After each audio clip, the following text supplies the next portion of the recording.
Good evening అండి. ఇక్కడ చూస్తున్నారు కదా, యాస్ఫాల్ట్ బేస్ అన్నది ఇప్పుడు స్టార్ట్ అయిపోయింది.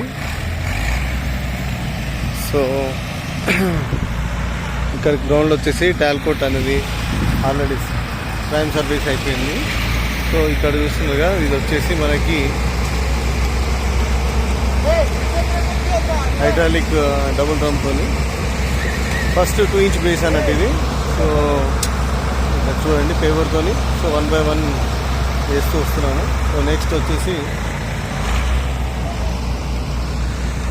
ఇది యాస్ఫాల్ట్ బేస్ అండి. యాస్ఫాల్ట్ బేస్ బాస్కెట్బాల్ కోర్ట్ అంటే crack free, resistant and next వచ్చేసి పిల్లలు ఆడుకుంటప్పుడు చాలా సేఫ్టీ ఉంటుందండి. ఎందుకంటే సీసీ అనేది ఒక బండలాగా హార్డ్గా ఉంటుంది. సో దాన్ని ఆడుతున్నప్పుడు కింద పడ్డప్పుడు ఏమవుతుందంటే సో బోన్స్ బ్రేక్ అయ్యే ఛాన్స్ ఉంటాయి. ఇంజురీస్ కూడా చాలా సివియర్గా జరుగుతుంది.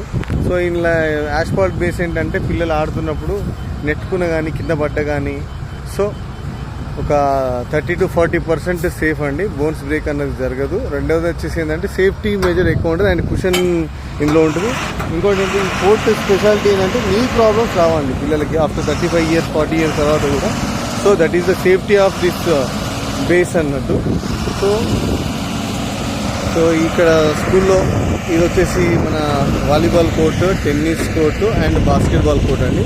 సో మొత్తం వీళ్ళు ప్రిఫర్ చేసేది టోటల్గా యాస్ఫాల్ట్ బేస్ కోర్ట్ అండి. సో ఏమైనా డిజైనింగ్ కానీ, కన్స్ట్రక్షన్ కానీ, ఇన్స్టాలేషన్, స్పోర్ట్స్ స్ట్రక్చర్ విషయంలో ఏమైనా స్పోర్ట్స్ ఎక్విప్మెంటే కానీ, సో సింథటిక్ సర్వీస్ ప్రతిదీ మన దగ్గర available. Best price and best quality ఇస్తామండి. సో ఎనీ రిక్వైర్మెంట్ ఏమైనా ఉన్నా కానీ please contact India sports infra. Thank you అండి.